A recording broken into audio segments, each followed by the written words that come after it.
Assalamualaikum warahmatullahi wabarakatuh.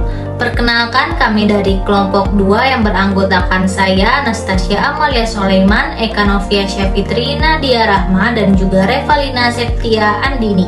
Dengan judul mini riset kami yaitu Analisis Perdagangan Internasional dan Implikasinya Terhadap Kesejahteraan Sosial Masyarakat.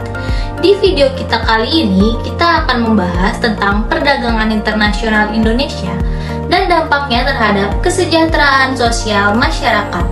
Perdagangan internasional memainkan peran penting dalam perekonomian Indonesia, menyediakan akses ke pasar global dan meningkatkan pendapatan negara. Dalam era globalisasi ini, perdagangan internasional menjadi kunci untuk meningkatkan pertumbuhan ekonomi dan kesejahteraan masyarakat. Pada Januari 2023, nilai impor Indonesia mencatat sebesar 18,44 miliar US dollar dengan penurunan sebesar 7,15% dibandingkan dengan Desember tahun 2022. Namun surplus neraca perdagangan sebesar 3,87 miliar US dollar menunjukkan keseimbangan positif bagi perekonomian. Sektor non-migas mencatat surplus sebesar 5,29 miliar US dollar. Sementara pada sektor migas mengalami defisit sebesar 1,42 miliar US dollar.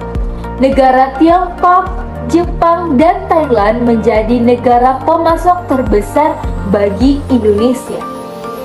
Nah, sekarang masuk ke bagian ketiga, yaitu dampak terhadap kesejahteraan sosial. Peningkatan Indeks Pembangunan Manusia atau IPM Indonesia pada tahun 2024 sebesar 0,85% menunjukkan perbaikan dalam kualitas hidup masyarakat. Perdagangan internasional memainkan peran penting dalam menyediakan barang dan jasa yang mendukung kualitas hidup, seperti teknologi, pendidikan, dan layanan kesehatan. IPM yang meningkat juga mencerminkan peningkatan harapan hidup, pendidikan, dan standar hidup yang layak. Nah, untuk analisis lebih lanjut mengenai grafik ketergantungan impor migas ini, meskipun demikian, ketergantungan Indonesia pada impor migas perlu menjadi perhatian. Dalam jangka panjang, kita harus mengelola ketergantungan ini untuk memastikan keberlanjutan dan kestabilan ekonomi. Investasi dalam sektor energi terbarukan dan diversifikasi ekspor dapat membantu mengurangi ketergantungan. Selain itu, peningkatan produksi domestik dan pengembangan industri hilir juga perlu ditingkatkan. Perdagangan internasional juga menghadapi tantangan seperti perubahan kebijakan perdagangan global, proteksionisme, dan persaingan dengan negara lain. Oleh karena itu, Indonesia perlu mengembangkan strategi untuk meningkatkan daya saing ekspor, memperkuat kerjasama internasional, dan meningkatkan investasi dalam sektor strategis. Dengan demikian, perdagangan internasional di Indonesia telah memberikan dampak positif terhadap perekonomian dan kesejahteraan sosial masyarakat.